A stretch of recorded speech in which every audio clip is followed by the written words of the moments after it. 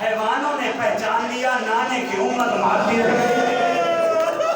اجرکم اللہ، اجرکم اللہ. علی کی بیٹی آپ سے راضی ہوں، مولا آپ کا ماتم قبول فرمائیں. جنگل کے حیوان پہرا دیتے رہے، پرندے آشیانے چھوڑ چھوڑ کے طواف کرتے رہے. عزاداران مظلوم کربلا، جب ہوا آتی تھی نا کربلا کے میدان میں اور مظلوم کے لاشے سے خوشبو اٹھتی تھی، دور دور تک یہ خوشبو جاتی تھی، معطر ہو جاتا تھا صحرا. اب یہاں پہ ایک بڑی مشکل سی روایت ہے، وقت بھی میرے پاس بہت کم ہے، بس 2 جملے غربت کے سن لو. کربلا سے 2 میل کے فاصلے پر 12 محرم کو عصر کے وقت ایک قافلہ گزرا. یہ قافلہ مسلمانوں کا نہیں تھا، عیسائیوں کا قافلہ تھا، جس کی سالار ایک عورت تھی جس کا نام تاریخ میں راہیلہ لکھا ہے. اس کا ایک ہی بیٹا تھا جس کا نام عبد المسیح تھا. قافلہ چل رہا تھا.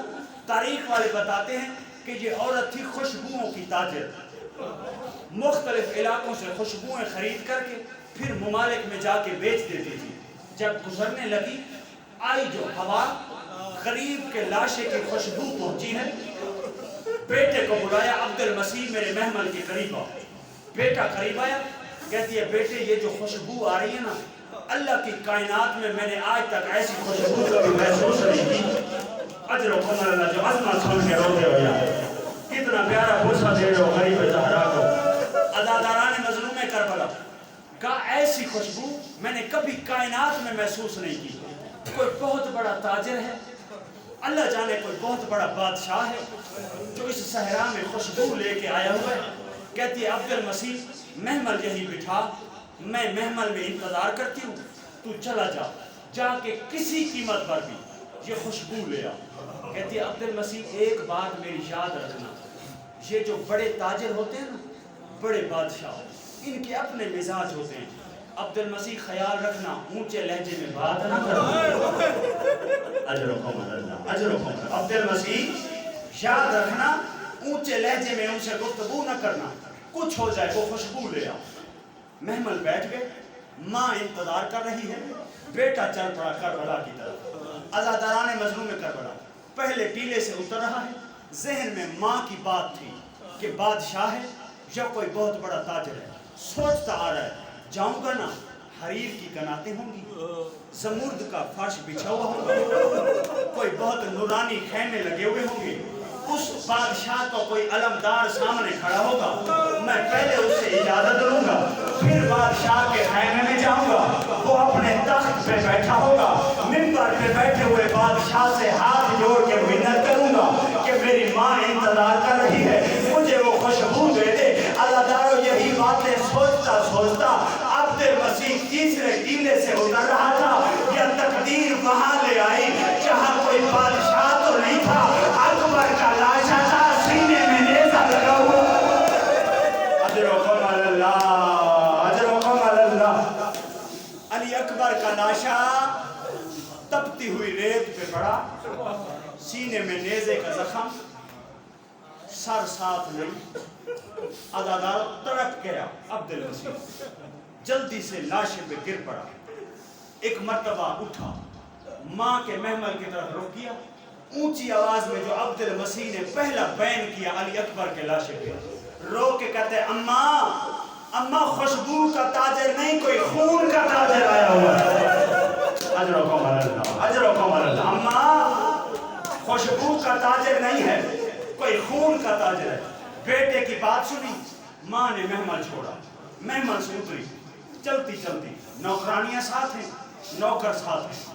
جب آئی ہے نا میدان میں، سب لاشوں کو دیکھا. بیٹے کو کہنے لگی بیٹا میں نے دنیا میں بڑے لاشیں دیکھے ہیں، لیکن میں نے کوئی لاشا بغیر وارثوں کے نہیں دیکھا.